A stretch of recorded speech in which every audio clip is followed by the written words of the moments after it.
আজ বৈশাখ মাসের 2 তারিখ। আপনারা অনেকেই জিজ্ঞাসা করছিলেন দাদা ভাই মার্কেটে কবে থেকে স্টক করার মতো উপযুক্ত রসুন ঢুকবে। আবার অনেকে জিজ্ঞাসা করেছিলেন দাদা ভাই যদি চাষির বাড়ি থেকে ডাইরেক্ট যদি রসুন বিক্রি করে তাহলে অবশ্যই জানাবেন। তো দেখুন আমি এই মুহূর্তে দাঁড়িয়ে রয়েছি বেতাই দক্ষিণ জিতপুর মিশর স্মৃতিসংঘ মাঠের ঠিক পাশে রমেন সরকারের বাড়ি। আমার খুবই পরিচিত আঙ্কেল রয়েছে, ওনার বাড়িতে এসেছি। ওনার রসুন শুকানো কমপ্লিট রয়েছে, আর এতটাই ভালো মানের কিছু রসুন উনি তৈরি করেছে এবার। তো এই চত্বরের মধ্যে এনার রসুনটাই আমি দেখতে পাচ্ছি একটু ভালো সাইজের রয়েছে। সাইজের দিক থেকে যদি কথা বলি বোম এবং ফুল সাইজটাই বেশিরভাগ আপনারা দেখতে পারবেন রয়েছে, হালকা লাডুয়া রয়েছে, ক্যাট আপনারা দেখতে পারবেন না এই রসুনের মধ্যে। শুকানোর যদি কথা বলি একেবারে রেডি হয়ে গেছে এখানে রসুন, যেটা দেখতে পাচ্ছেন আপনারা কমপ্লিট হয়ে গেছে শুকানো।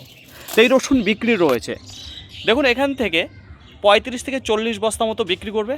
যারা আপনারা ভাবছেন যে স্টক করার মতো উপযুক্ত রসুন খোঁজ করছিলেন, তো আসতে বলবো বেতাই দক্ষিণ জিতপুর মিশর স্মৃতিসংঘ মাঠে ঠিক পাশে রমেন সরকারের নাম করলেই আপনাকে বাড়ি দেখিয়ে দেবে।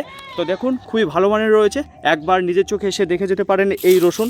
আর এই যে বৈশাখ মাসের 2 তারিখ পড়েছে, এবার থেকে আপনারা দেখতে পারবেন কিছু উপযুক্ত রসুন মার্কেটে বেরোবে এবং বাড়ি থেকেও কৃষক বিক্রি করতে শুরু করবে।